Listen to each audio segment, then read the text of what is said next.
We have brothers and sisters here today from all over the world, all over different circumstances.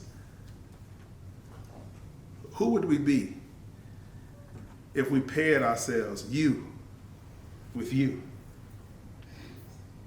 and you with you?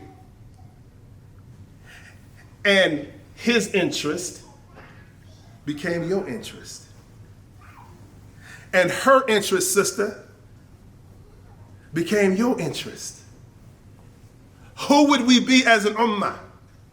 What could we achieve when your interests become my interest? Your success is my success. When you're hurting, I'm hurting.